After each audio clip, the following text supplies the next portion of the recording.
समझा के जाऊंगा। पहले जीना मुश्किल था, अब मरना मुश्किल है। मरना मुश्किल है। आप कहें कैसे? मैयत होती है तो रोटी बनती है कि नहीं? बनती है। बोलो, बोल क्यों नहीं रहे? अगर जबान मुंह में तो बोलो, बनती है कि नहीं? तीजे पे खाना बनता है कि नहीं? 40वें पे खाना बनता है कि नहीं? कितना बनता है? पूरा मोहल्ला। अगर मैं गलत कहूँ ना, मेरा गरिबान पकड़ के मिंबर से फेंक देना, इसलिए कि मिंबर उसे मिलेगा जो सच बोले। ये झूठों की जागीर नहीं है, ये दलाल और चापलूसों की जागीर नहीं है। अभी मेरी बातें शायद कड़वी लगे, लेकिन अगर बात सुन के अमल कर लिया ना, तो मेरी बातों का असर मौत के वक्त महसूस होगा। तो मैं कह के जाना चाहता हूँ, खुदारा पहले जीना मुश्किल था, अब मरना मुश्किल है। मरना मुश्किल हो गया है। कहूँ कैसे? माफ कीजिएगा, मैं हजरत आता था बहुत ज्यादा आपके बिहार के इलाके में, लेकिन अब मैंने बिल्कुल फैसला ही कर लिया इधर नहीं आना। हमारे आने से अगर दुख होता है किसी को, हम कतई नहीं आना चाहते। दूसरी वजह यह थी, एक जलसे में आना हुआ किशनगंज के, और मौजू था तामीर मस्जिद। 3 बजे तकरीर का नंबर दिया गया, मुझसे चंदा कराया गया। चंदा हुआ 1 लाख। मैंने कहा जलसे में कितना खर्च हुआ? कहने लगे 9 लाख। 1 लाख के चंदे के लिए 9 लाख का खर्चा? ये अक्लमंदी है कि बेवकूफी? बोलो, बेवकूफी। मैं कहता हूं जलसा ना करते, वो 9 लाख उठा के नसीब में लगा देते। सर छुपाने की भी जगह हो जाती, सजदा करने की भी जगह। क्या किया हमने? ये बेमकसद जलसे होते, इन बेमकसद चीजों से निकलिए। बहुत गौर से मेरी बात सुनिएगा। खुदा, मैं चापलूसी करके और आपको मीठी मीठी बातें करा के नजराना लूट के नहीं लेके जाऊंगा। इतनी कड़वी दवा देके जाऊंगा कि आखिरी सांस तक उसकी कड़वाहट महसूस करोगे। उसूल है मेरा, मैं आईना को दिखाऊंगा दाग चेहरे के, जिसे खराब लगे सामने से हट जाए। मैं शुक्र है कोई मुझे वहां भी ना समझे, मैं बरेली वाले अख्तर रजा था जो शरिया का मुरीद हूं। हाँ, मेरा पीर पक्का पीर है, और इतना पक्का पीर है जिसने पूरी जिंदगी एक नारा लगाया, जिंदगी ये नदी है किसी के लिए, जिंदगी है नबी की, जिंदगी है नबी की, मसलके आला हजरत पे कायम रहो, जिंदगी दी गई है इसी के लिए। अख्तरे कादरी खुद में चल दिया, खुद वाहे हर एक कादरी के। अब एक बरेलवी आपसे बात कर रहा है। मैंने कहा था पहले जीना मुश्किल था, अब मरना मुश्किल है। मरना मुश्किल है। कैसे? हॉस्पिटल, माफ कीजिए अगर कोई डॉक्टर बैठा हो तो, सारे खराब नहीं और सारे ही अच्छे भी नहीं। जब से मशीनें आई है ना, मरने के बाद भी ऑक्सीजन देके पेट चला रहे हैं। हाँ, आईसीयू में रखने के बाद जब तक लाश से बदबू नहीं आती, दिल बनता रहता है। बिल्कुल सही बात। माजरत के साथ कहना चाहूंगा, हम तो डॉक्टरों को मसीहा कहते थे।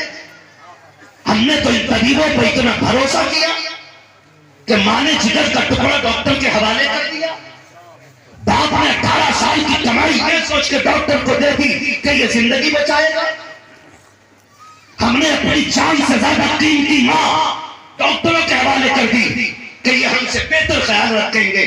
लेकिन बुरा हो इन जालिमों का जिन्हें जान से ज्यादा आज दौलत प्यारी हो गई है। गलत नहीं कह रहा हूं। जो काम 15 रुपए के इंजेक्शन में हो जाना था, वो आज 500 रुपए के इंजेक्शन में नहीं होता। ये भूख क्यों बढ़ी? जब हम रिश्वतें दे दे करके और पैसा दे दे करके डिग्री हासिल करेंगे, तो हमारी कौम में डॉक्टर नहीं बल्कि दौलत के कुत्ते पैदा होंगे।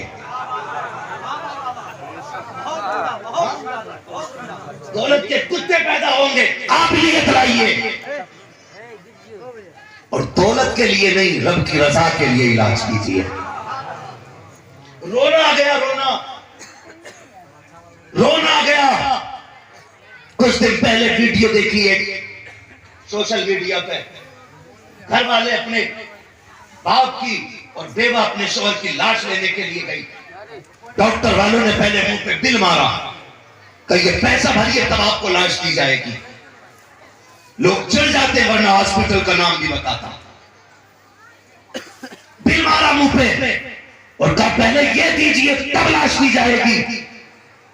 कुत्तो, तुम्हें दौलत मरने वालों से ज्यादा प्यारी हो गई। अब इस मुल्क के अंदर लाशों के सौदे होंगे। ओ भाई, जब एक गरीब मरता है ना हॉस्पिटल में, उसे मौत की फिक्र इतनी नहीं होती जितनी अपने जिंदों की फिक्र उसे खा जाती है। आप कहेंगे कैसे, तो सुने। जब आखिरी सांसें आने लगती है ना, तो कहता बुला मेरे बेटे को। वो रो के कहता बेटे दुनिया से जा रहा हूं, दुख ना करना मेरे लाल। ओ भाई, मरने वालों को आप देखो तो सही। यूं तो माँ बाप को औलाद सारी ही प्यारी होती है, लेकिन माँ बाप को सबसे छोटा सबसे ज्यादा प्यारा होता है। जब माँ दुनिया से जाने लगती है ना, तो सामने 18 साल का भी है, 12 का भी है, उसे बुलाती है जो सबसे छोटा है, हाथ पकड़ के बड़े के हाथ में दे के कहती सुन मैं जा रही हूँ, मेरे बेटे को कभी रोने न देना। जब माएं जाया करती हैं, अपने बच्चों को बड़ों के हवाले कर जाती हैं, अल्लाह अकबर, कभी बेटी के सर पे हाथ रख के कहती है शहजादी लगते जिगर नूरे नजर, ये मेरा लाल तेरे हवाले है, ए मेरी बेटी मेरे लाल को मेरी कमी महसूस न होने देना। माएं जाते जाते अपने बच्चों से इतना प्यार करती हैं, अपनों के हवाले कर जाया करती हैं। मैं तो रो दिया जिस दिन मैंने पैगंबर की सीरत पढ़ी और मुस्तफा से वो माँ की जुदाई के लम्हे पढ़े। आज भी खून के आंसू आंखें रोने लग जाती हैं। वो मकाम अब्वा है, वो हुजूर की अम्मी है, वो मुस्तफा की 6 साल की उम्र मुकद्दस है, वो खातने का पलट गिराना, वो माँ का बीमार होकर रुक जाना। तारीख अजीब हालात दिखाती है। जब मेरे नबी की अम्मी सवारी से नीचे उतरी है, काफिले ने बीमारी देखी, कहा था आमीना जाओगी कि नहीं। तब से कहता आमीना ने कहा था कि मैं चलने के लायक नहीं हूँ। काफिले वाले ने कहा था अगर तुम नहीं चल सकती हो तो इजाजत दे दो। जब मेरे नबी की अम्मी ने काफिले को जाने की इजाजत दी थी, आप जरा गौर तो कीजिए, मुस्तफा की उम्र शरीफ 6 साल है, शाम का वक्त है, सूरज डूब रहा है, काफिला छोड़ के जा रहा है। मेरा नबी कभी माँ का चेहरा देख रहा है, कभी जाते हुए काफिले को देखता है, कभी चुपते सूरज को देखता है। तारीख गवाह है, जब काफिला जाने लगा था, मेरे नबी ने माँ के चेहरे को देख के कहा था अम्मी का हम नहीं जाएंगे। मेरे नबी की माँ ने शहजादे को सीने से लगाया था, और यार माँ माँ हुआ करती है। जब माँ ने शहजादे को सीने से लगाया, जमीन कांपने लग जाती है। जरा पढ़ो तो माँ बेटे का रिश्ता क्या होता है। हम तो बीवियों के गुलाम बनकर रह गए हैं, हमें तो ससुराल वालों ने खरीद गुलाम बना दिया है। खुदा की कसम खा के कहता हूँ, और मेरे यार ससुराल वालों ने कबूल किया है जब हम कामयाब हो गए हैं, बीवी ने तब अपनाया है जब हम किसी लायक हो गए हैं। अगर हमारी कमाई अच्छी न होती, ससुराल वाले कभी ना बनाते, हमारे हाथ पैर सलामत न होते, तो बीवी कभी निकाह न करती। उन माँ को सलाम करो जिसे लूले भी प्यारे होते हैं, लंगड़े भी प्यारे होते हैं, अंधे भी प्यारे होते हैं, कमजोर भी प्यारे होते हैं। ससुराल वाले ये कह के छोड़ देते हैं इसके अंदर ऐब है, हमारे लायक नहीं है, लेकिन माँ ये कह के सीने से लगाती है अंधा मत कहो, मेरे लाल को देखो, ये मुझे आसमान के चांद से ज्यादा प्यारा है।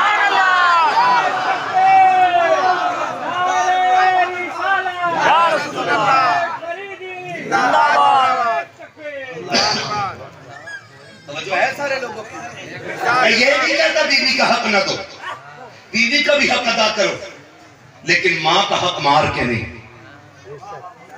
माँ का हक मार के नहीं। माँ माँ होती है, बीवी बीवी होती है। बेशक एक हंगामा महशर हो तो भूलूं उसको, सैकड़ों बातों का रह रह के ख्याल आता है। एक ही रात में सारी बीमारियों पर तो बात नहीं कर सकता ना, बस चंद बातें आपसे अर्ज करना चाहता हूँ। मैंने कहा माएं जाने लगती है ना, तो फिर औलाद की फिक्र सताती है, औलाद की फिक्र सताती है। क्या कहूं उन बेटों के बारे में जो विदेश में रहते हैं और माँ के जनाजे को ऑनलाइन देखते, मैं उन बेटों को खुशनसीब नहीं मानता जिन्हें मां के जनाजे को देने के लिए कंधे का वक्त ना हो। मैं नहीं मानता खुशनसीब। खुशनसीब बेटा वो होता है जो मां के जनाजे के साथ साथ सारी जिम्मेदारियां अदा करते करते कब्रिस्तान तक जाता है। सुभान अल्लाह, सुभान अल्लाह। ये रोना नहीं हजरत, माँ का जनाजा पड़ा है, बाप का जनाजा पड़ा है, वो सगा बेटा नमाज में नहीं है, सगा बेटा नमाज में नहीं है। इमाम इजाजत लेता है, पेड़ के नीचे से आवाज आती है, पढ़ाओ जी पढ़ाओ। ये कौन बोला था? इसका बड़ा बेटा है। क्या इससे भी बुरे हालात होंगे कि सगा बेटा मौजूद होते हुए बाप के जनाजे की नमाज में खड़ा नहीं है? और जरा सी बात निकल आए ना तो मौलवियों पे लेक्चर देने के लिए पूरी कौम चौक में उतर आती है। छोड़ो जी, अगर मौलवी बख्शे गए तो सारी बख्शे गए। किस किताब में लिखा है? हाँ, एक कहावत कही जाती है 14वीं सदी का मौलवी बख्शा गया तो सारी बख्शे जाएंगे। कहां लिखा है ये बता? क्यों धोखे में हो? तुम्हें उलमा से दूर करने के लिए ये यहूदियों की साजिश है। अगर दुनिया और आखिरत बचाना चाहते हो तो पलट आओ अपने उलमा के कदमों में, बैठ कभी असर के बाद इमाम के पास और क्या वो तरीका बता जिस तरीके से मेरा नबी चला करता था। वो से तरीका सीख गया। अल्लाह की कसम फिर तेरा किरदार ऐसा होगा चलेगा तू देख के लोगों को मदीने वाले की याद आने लग जाएगा। खाली नारे कामयाबी का सबब नहीं है ना। हम भी ना अगर क्या करें, बस नफ्स है। कुर्सी का ताज इतना ऊंचा ना हो ना तो हमारा मुंह खराब हो जाता है। किस पे बैठा दिया हम लायक थे इस कुर्सी? हम भी कहीं ना कहीं नफ्स के शिकार है। निकलो इन तरीकों से और जो भी करो अल्लाह और रसूल के लिए, अल्लाह रसूल के लिए कर मेरे भाई। मौत आनी है, पता नहीं हम में से किसको यहां से उठने का भी मौका ना मिले। नहीं जानते हो कल का कोई सूरज देखेगा कि नहीं, किसी को नहीं मालूम है, मगर इतना सबको मालूम है कि मौत आनी है। कोई तैयारी?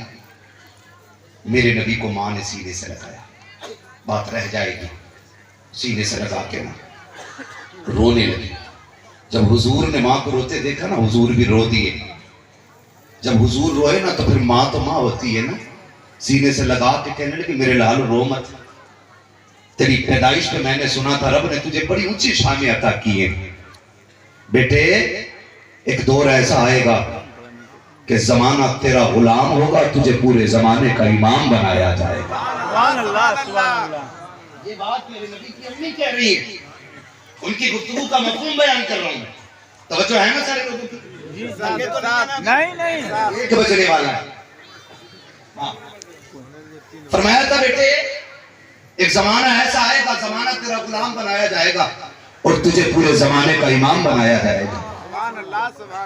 और फिर सीने से लगा के तसल्ली दी। तसल्ली दे के ना मैं जो बताना चाहता था वो बात कहने लगा हूं। आपने हजरत उम्मे ऐमन को बुलाया जो साथ में। उम्मे ऐमन, अब सुने मां क्या होती है। उम्मे ऐमन, जी सैयदा, अब मेरा लाल तेरे हवाले है, मेरा लाल तेरे हवाले है। सुन, जब माएं बचपन में चली जाती है ना तो बेटे दीवार से लग के रोया करते हैं। मेरा लाल दीवार से लग के नहीं रोना चाहिए। उम्मे ऐमन अगर ये रोया ना तो कब्र में मेरी रूह तड़प जाएगी। उम्मे ऐमन कहती हुजूर की चीख निकल गई और फिर सैयदा अमीना ने बाजू फैलाए और फरमाया मेरे लाल, आज तक तूने हजरत शौबिया से लोरियां ली, हजरत हलीमा से लोरियां सुनी, हजरत शीमा से लोरियां सुनी, उम्मे ऐमन ने लोरियां दी है। आज आखिरी बार मां के गले लग के लोरियां ले ले। जब ये जुमले कहे हुजूर दौड़े और मां के सीने से आके लग जाते।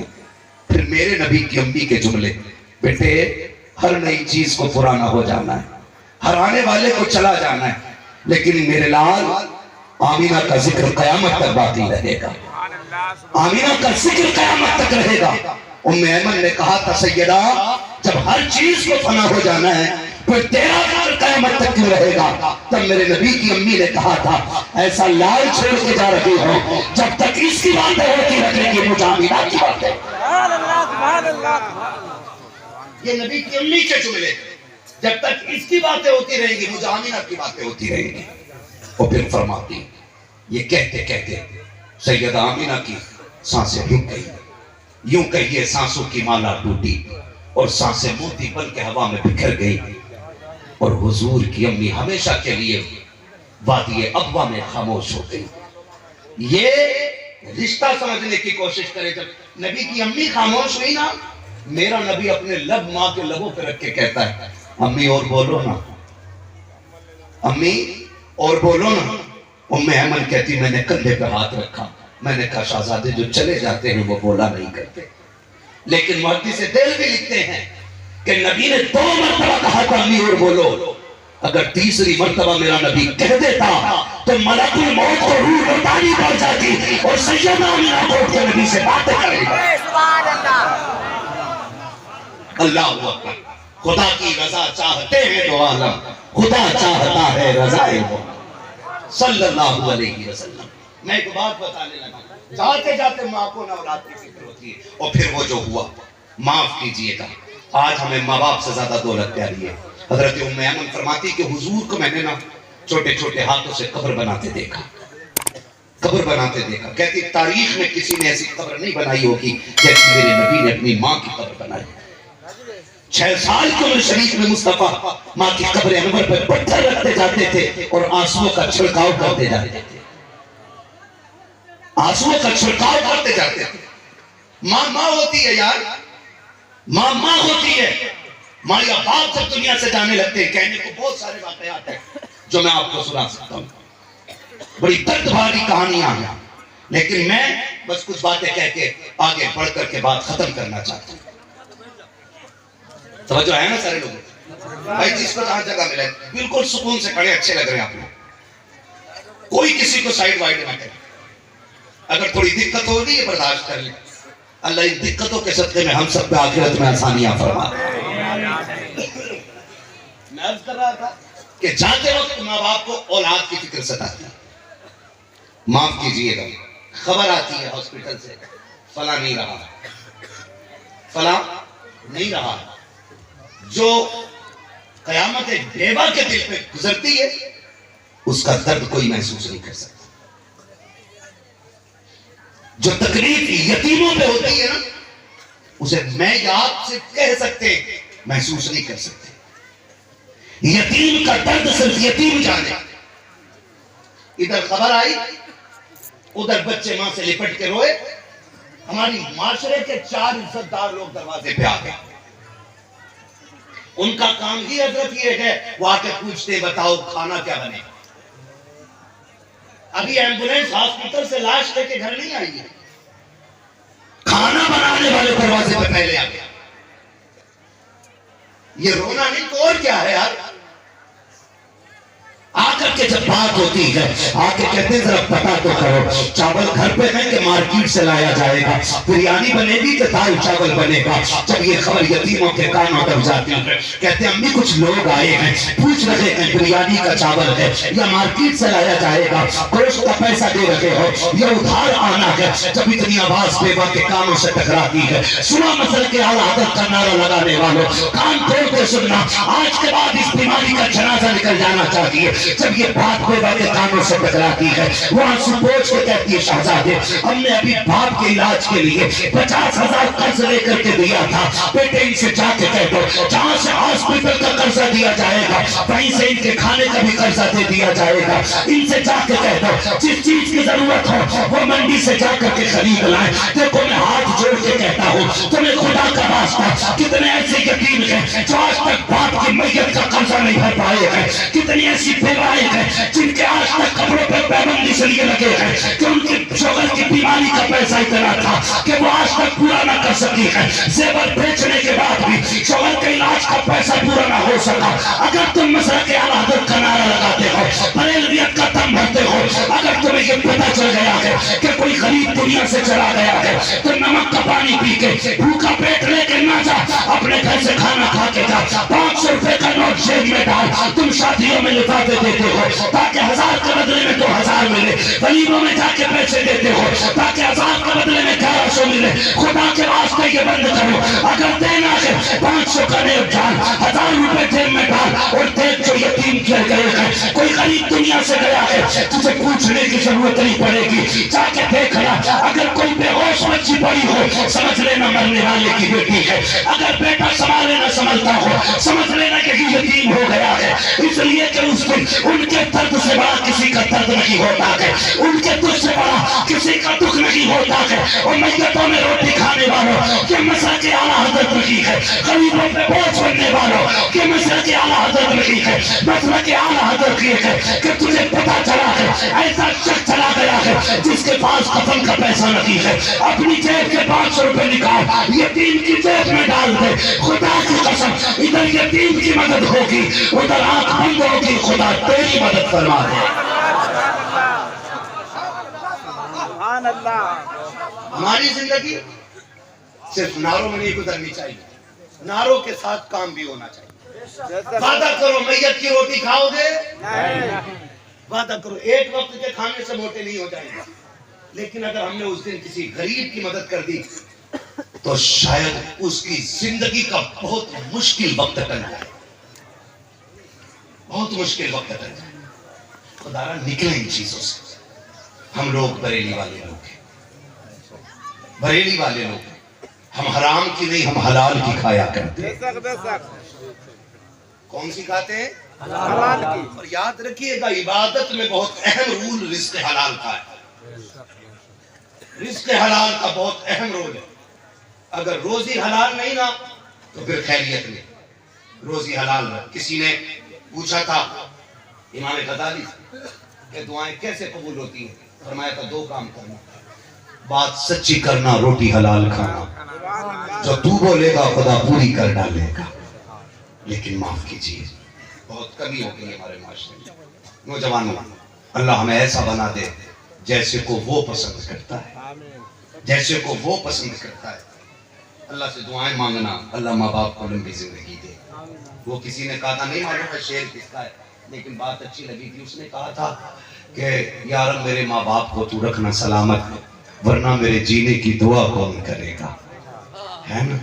ये कभी कभी लोग आते हैं 500 रुपए दे के कहते हैं मुफ्ती साहब दुआ में याद रखना। मैं कसम खा के कहता हूँ मुझे 5 लाख भी दे दो ना तो मेरी दुआ में वो खुलूस नहीं होता है जो फ्री में रात के 3 बजे माँ के हाथ उठते हैं और फिर वो दुआ होती है। माफ कीजिएगा, जिससे दुआ लेनी थी हम ले नहीं पाते, और जिसे छोड़ के मिल नहीं सकती थी उसे छोड़ के चले, उसे छोड़ के चले गए। मैं तो कहता हूँ आप तारीख पढ़े, गरीब नवाज से लेकर के नताज शरिया तक और मौला अली से लेकर के सैयद जाफर साहब तक, सुभान अल्लाह, सारे सैयदों की कहानी पढ़ लें। एक वली माँ का नाफरमान दिखा दो, एक वली। इमाम हसन रज़ी अल्लाह ताला,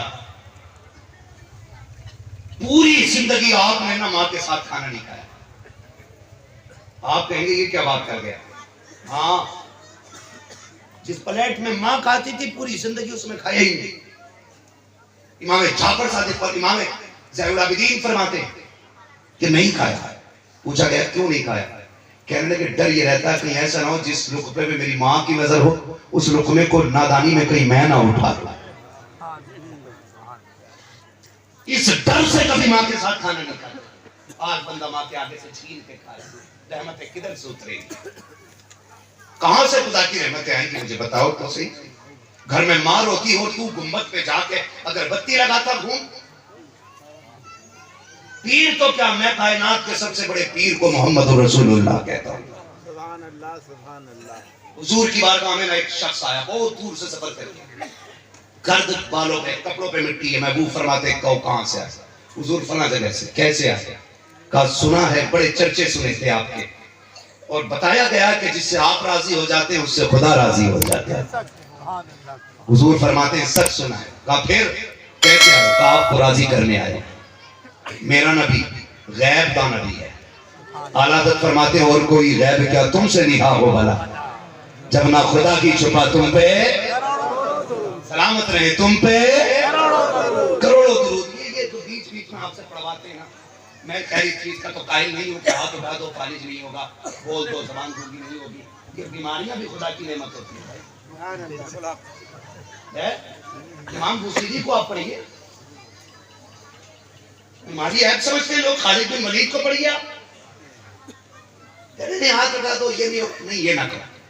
बीमारी भी खुदा की नेमत होती है, खुदा जिसे अपने करीब करने चाहता है उसे आजमाइशों में डाल देता है। हाँ, बीमारी आए तो अजाब ना समझना, समझ लेना रब की रहमतों ने याद किया है। तो मैं ये तो नहीं कहता, लेकिन अलबत्ता मैं इतना जरूर कहता, हम जो आपसे बार बार पढ़वाते हैं, हम चाहते हैं ताकि जब क़यामत हो और हुजूर के सना खानों का नाम आए तो सबसे आगे हसन आए, पीछे पीछे अहमद रजा खान आए और उनके पीछे सारे मुस्तफा के गुलाम आ जाए। ये जरूरी तो नहीं पूरा दीवान पढ़ोगे तब शायद ना खां कहलाओगे, पूरी अदाई के बख्शिश याद होगी तब हुजूर के सना खां बने। हमें तो एक बात याद है, जब हजरत यूसुफ की बोली लगी ना मिस्र में, मिस्र के बाद ये भी खुदा की रहमतों के जलवे।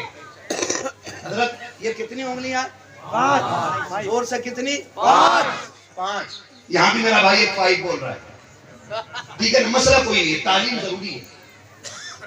ये जिहालत की बुनियाद है जो सबसे पीछे पड़े। जैसे ना आरएसएस के कुछ नेताओं ने ना नीची कास्ट के हिंदुओं को डरा रखा कि अगर तुम एक नहीं हुए तो मुसलमान मार डालेंगे। एक ये झूठी अफवाह फैला रखे। ऐसे ही ना कुछ डाकू पीरों ने ना सीधे साधे मुसलमान डरा रखे, मेरी नाफरमानी करती सीधा जहन्नम में जाएगा। ऐसा लगा चाबी इसके ही पास।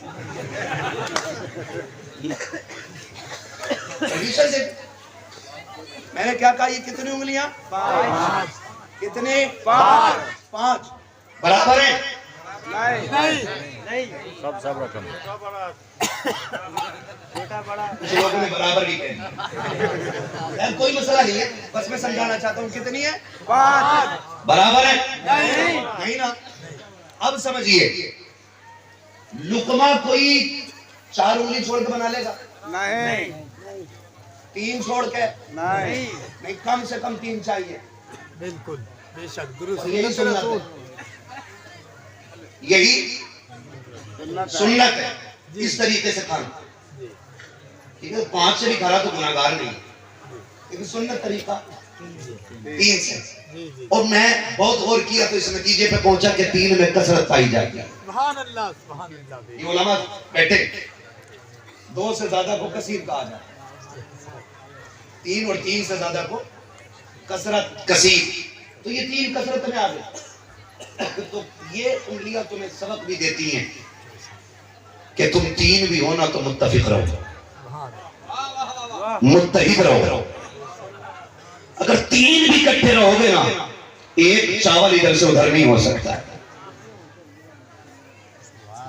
और अगर 20 उंगलियां हैं और अलग अलग हो जाएं, मतलब नहीं, एक चावल उठा के नहीं खा सकते। समझ गए ना इशारा जो मैं कहना चाहता हूं? अल्लाह आपको और समझदार बना दे। कहाँ खोले हैं गेसू यार ने खुशबू, कहाँ तक मैं बात क्या कर रहा था और कहां से कहां बात पहुंच गई, ठीक है ना। मैं कह रहा था ये 5 उंगलियां बराबर नहीं है। होता क्या है, हम लोग ना अगर किसी की जेब पे कलम लगाए ना तो वो खेती करने वाले को इज्जत नहीं देता, भले सगा भाई क्यों ना। हाँ, अगर कोई पढ़ गया है ना तो अनपढ़ चचा की इज्जत नहीं करता कि मैं पढ़ा लिखा हूं। अगर पैसा किसी के पास है ना तो वो गरीब को वैल्यू नहीं देता। इतराना किस चीज पर है भाई? अल्लाह ने दी है दौलत, वो लेना भी जानता है और देना भी जानता है। एक भाई को उसने एक साइड से 50,000 कमाने के लायक कर दिया, तो उसने कोई बड़ी इबादत की थी? सजदे किए थे कोई उसने अलग से? दूसरा सगा भाई ठेला लगा के बच्चे पाल रहा है, उसने कोई गुनाह किया था जिसकी सजा मिली है? नहीं ना। ये अल्लाह के जलवे, जिसे चाहता है अमीर बनाता है, जिसे चाहता है गरीब बनाता है, गरीब बनाता है, जिसे चाहता है कमजोर बनाता है, और जिसे चाहता है ताकतवर बना देता है। हम कौन होते हैं किसी में फैसला करने वाले? खुदारा जो उसूल अल्लाह और उसके रसूल ने हमें दिए, हम उन्हें मजबूती से पकड़ेंगे। फरमाया गया या अय्युहल्लज़ीना आमनुत्तकुल्लाह व कूनू मअस सादिकीन, ऐ ईमान वालों अल्लाह से डरो और सच्चों के साथ हो जाओ। डरो, अल्लाह की हराम की हुई चीजों को हराम मानो और हलाल की हुई चीजों को हलाल मानो। जो उसने करने का हुक्म दिया वो कीजिए और जिससे उसने रोक दिया है उससे दूर रह जाइए, वरना कोई पीर बचाने कब्र में नहीं आएगा। ये बता रहा हूं, तुझे अपनी कब्र में जाना है, मुझे अपनी कब्र में जाना है। क्या चाहते हो? मेरे महबूब ने ऐलान फरमाया, जन्नत आपकी कब्र या तो जहन्नम के गड्ढों में से एक गड्ढा है या जन्नत की क्यारियों में से एक क्यारी है। अब बताओ, कब्र जन्नत बनानी है कि जहन्नम? जो बोल गए अल्लाह उनकी कब्रों को फजल से जन्नत बना दे। क्या बनानी है? जोर से, और जोर से जन्नत बनानी है ना, तो माँ बाप को राजी करो, ये इजाजत दें तो फिर पीर की तरफ जाओ। महबूब अलैहिस्सलाम आप फरमाते चाहता क्या? हुजूर जन्नत चाहता। तो मेरा गैब जानने वाला नबी हुजूर फरमाते घर में किसे छोड़ा? कहा हुजूर बूढ़े माँ बाप। कहा किस हाल में छोड़ा? कहा हुजूर वो रो रहे थे। महबूब अलैहिस्सलाम ने फरमाया फिर आया क्या करने? कहा जन्नत लेने। फरमाया वापस चला जा, हुजूर मुझे जन्नत चाहिए। फरमाया जिन्हें रोता हुआ छोड़ के आया है ना, उनकी खिदमत करके उनको हंसा दे, अल्लाह तुझे उनकी खिदमत के बदले में जन्नत अता फरमा दे। काश हमें ऐसे पीर मिले जो हमें हमारे हक की तरफ दे, हमें ऐसे रहनुमा मिले कि जो अपनी दस्तबोसी से ज्यादा माँ बाप की अहमियत बताए। फिर इंशाअल्लाह मुआशरा सस्ता भी नजर आएगा और सवरता भी नजर आएगा। या अय्युहल्लज़ीना आमनू तक़ुल्लाह, ईमान वालों अल्लाह से डरो और सच्चों के साथ हो जाओ। ये जो महफिल सजी है ना, वो तो जमीन के नीचे लेटे, ऊपर ये महफिल की। कर में इस पे थोड़ी सी बात, अगर ना थके हो तो जरा बोल दे सुभान अल्लाह। हम लोग नहीं थके, 1 घंटा किसी को इतना नचा हो कि दम निकल जाए।